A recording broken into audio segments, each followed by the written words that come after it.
$214. That is what sits in your savings account the morning you turn 32. Not after rent.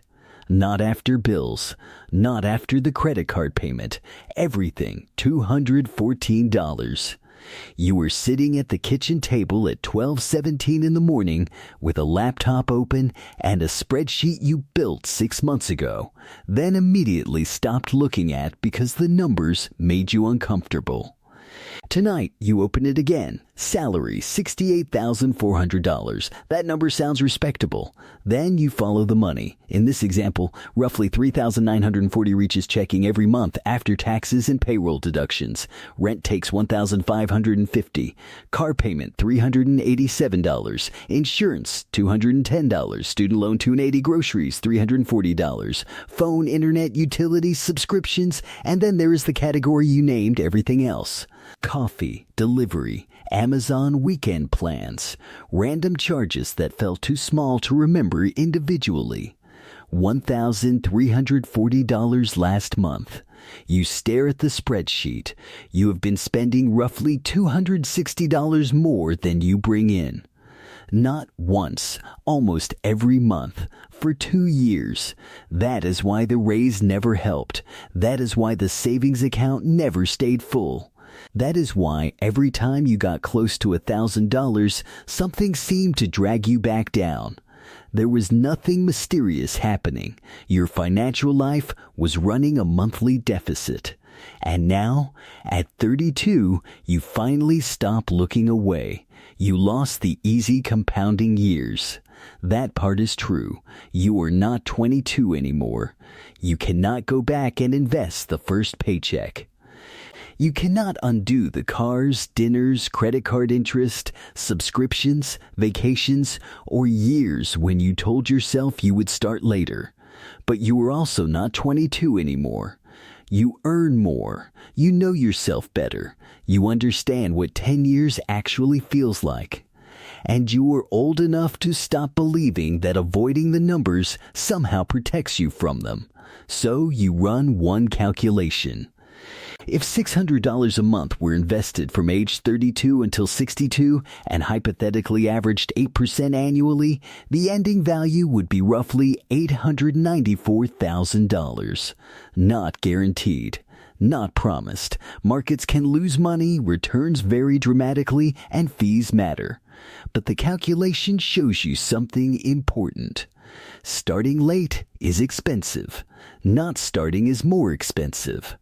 Investor, Gov describes regular investing at fixed intervals as dollar cost averaging. It can create consistency through market ups and downs, but it does not eliminate investment risk. But $600 a month is fantasy until you solve the first problem. You are negative $260 every month.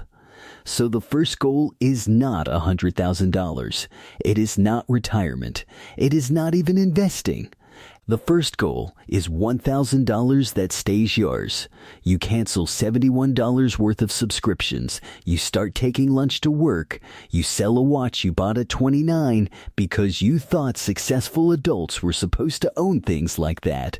$140. You take 2 Saturday shifts. $360 after taxes. You stop using delivery apps for 1 month. Nothing about this feels like wealth building. It feels like cleaning up a mess. Then one Thursday morning, you open the banking app. $1,087. You stare at it. Nobody else would understand why $1,087 feels different from $887. But you do. Because for the first time, you created enough distance between yourself and zero that one small problem does not automatically belong to Visa. That is what an emergency fund actually does. It does not stop emergencies. It stops every emergency from immediately becoming debt. The CFPB specifically lists things like car repairs, medical bills, home repairs, and lost income as reasons for emergency savings, and notes that even a small reserve can reduce dependence on cards or loans when something goes wrong. At 33, the system changes. $400 automatically moves toward retirement and long-term investing every month. Another $200 goes toward the emergency fund until you build several months of expenses. The money leaves shortly after payday. You do not wait until the end of the month. There is never money left at the end of the month. You make it unavailable before your lifestyle learns that it exists. Your Roth IRA receives part of it. For 2026, the total annual IRA contribution limit is $7,500 for most eligible people, with eligibility and Roth contribution rules also depending on income and other factors. Then February arrives. You are driving to work when the car starts making a grinding sound. The repair bill is $2,100. You sit in the mechanic's waiting room looking at the estimate. 3 years earlier, this would have gone onto a credit card. Then the card would have remained there for 8 months. Then interest would have quietly turned $2,100 into something larger. This time, you transfer the money from savings. It hurts. The emergency fund drops. But nothing follows you home. No new minimum payment, no interest, no utilization spike, no panic. You rebuild the fund over the next few months, and this is where another part of your financial life finally gets your attention. Credit, you had been treating the score like a grade somebody gave you for being bad with money, so you avoided looking at it. But now you are saving. The balances are falling. You want to understand what lenders are actually seeing. You pull your reports. Experian, TransUnion, Equifax, you go through them one account at a time. An old collection appears twice. One closed account is still showing open. A card shows a late payment that does not match your bank records. Some negative information is accurate. You remember those months. You know you paid late. But some information does not look right. And those are two completely different problems. The CFPB lists accounts belonging to someone else, closed accounts reported as open, incorrect late payments, duplicate debts, wrong balances, and wrong limits among common credit report errors. So you dispute what is genuinely inaccurate. Not everything negative, not every account you regret. You explain the specific problem. You attach supporting documents. You contact the bureau and the company that supplied the information. That is the process the CFPB recommends for correcting legitimate errors. Then you work on what is accurate. You stop carrying large card balances. You set every account to auto-pay at least the minimum so forgetfulness cannot create another late payment. You pay more than the minimum whenever possible. You stop applying for credit just because an app tells you the approval odds look good. Because payment history is generally the largest component of a FICO score, and amounts owed including revolving utilization are another major factor. The exact impact still depends on the complete credit profile. Credit repair does not become the main project, it becomes part of the same project. Stop unnecessary money from leaving. Stop inaccurate information from speaking for you. Build evidence that the person handling money today is different from the person who created the old damage. At 34, your salary moves higher. You do not send the entire raise into your lifestyle. Your automatic investments rise to $900 a month. Then something uncomfortable happens. The market falls. Your account drops 15%. You watch thousands of dollars disappear from the screen. For the first week, you check every morning, then every lunch break, then before bed. The balance keeps falling. Everything inside you wants to stop contributing until things become safe. But safe only becomes obvious after prices have already recovered. So you continue with the amount your budget can support. Some contributions buy shares at lower prices. You do not know where the bottom is. Nobody does. Your plan is simply no longer based on predicting it. And while the market is moving down, something else changes without you noticing. You start thinking differently about spending. Your coffee machine dies. You go to a store and find two replacements. One is $42, the other is $129.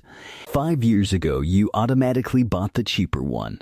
This time, you stop. You use this machine every morning, probably hundreds of times a year. The more expensive one has a long warranty, better construction, and a thermal carafe. You buy it, and when you reach the parking lot, you realize something strange. You did not choose the more expensive item because you suddenly like spending money. You chose based on years instead of days. That is what starts changing. You stop asking, what is cheaper right now? And start asking, what costs less over the life of the decision? At 35, your company announces a restructuring. Nobody knows whose job is disappearing. People begin updating LinkedIn profiles quietly. You go home and calculate your runway. 4 months. You could survive roughly 4 months without selling investments, not comfortably, but without immediate collapse. A few years ago, losing your paycheck would have meant panic before the final paycheck even arrived. Now the possibility still scares you. But fear and helplessness are no longer the same thing. You decide the emergency fund target is 6 months. Then your friend buys a BMW. Black, newer, beautiful interior. The doors close with the kind of sound engineers probably spent 6 months perfecting. You sit in the passenger seat and feel it. You want one. There is no shame in that. Then you ask what the payment is. He changes the subject. So you do the math yourself. A $62,000 car financed for 72 months at 6. 9% would cost roughly $1,054 per month and almost $75,900 in total payments before taxes, fees, insurance, maintenance, or other costs. And that assumes a relatively decent rate. A weaker credit profile can make financing even more expensive. You get out of his BMW and walk back to your paid-down Honda. For half a second, it feels old. Then something else replaces that feel. Clarity. The question is no longer, can I afford the payment?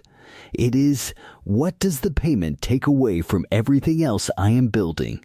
That is a completely different question. At 36, the investments rise to around $1,200 a month. At 37, around $1,500. Your income has grown, but the biggest improvement is that your lifestyle no longer automatically grows at the same speed. The old version of you treated every raise like permission. The current version treats it like an allocation decision. Some goes toward today, some goes toward tomorrow. Some buys freedom from debt, some buys assets. At 38, your mother calls. She has been putting off repairs to her roof. The estimate is $5,800. She sounds embarrassed asking. You tell her, I'll take care of it. Then you hang up, and for a few minutes, you just sit there. 5 years earlier, saying those words would have meant putting $5,800 on a credit card. It would have meant helping somebody you love while secretly creating a problem for yourself. This time, the emergency reserve is strong enough. You move the money. No credit card. No personal loan. No panic about the next statement. And that moment teaches you more about wealth than watching an investment balance rise ever did. Money is not only for making the number bigger, it creates capacity. The ability to absorb something, the ability to help, the ability to say yes without quietly destroying yourself afterward. By 39, you have no revolving credit card debt. The report is cleaner. The score is stronger. You no longer celebrate an approval before reading the APAR. You walk into a dealership with your own bank or credit union offer first. Bad credit asks, can you get me approved? Strong credit asks, can you beat the offer I already have? And savings asks an even stronger question, do I need this loan at all?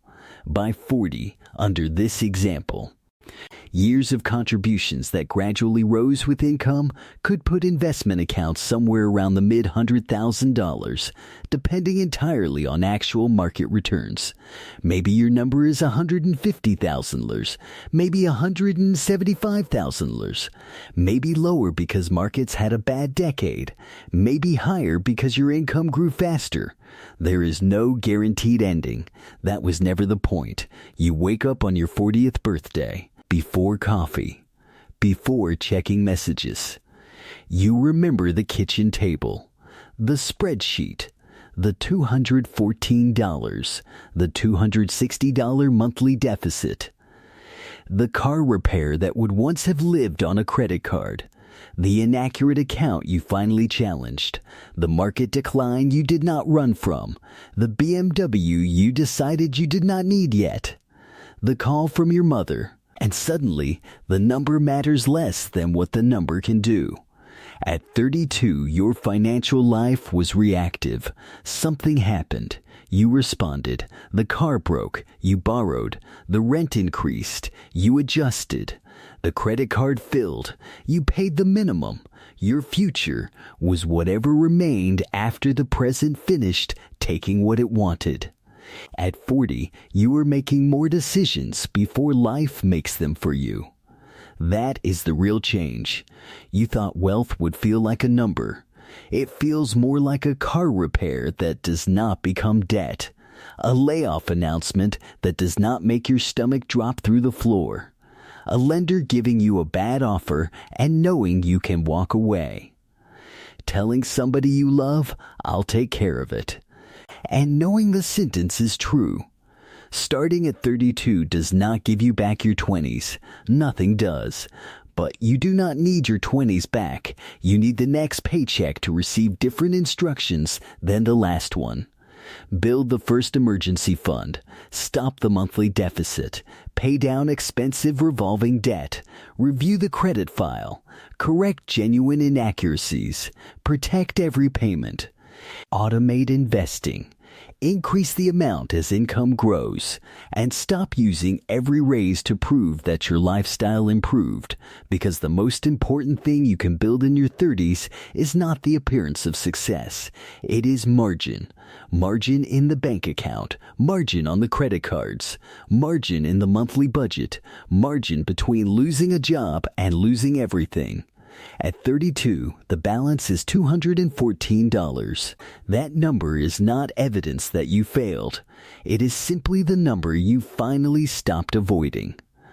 And once you can look at the number clearly, you can finally start changing what comes next.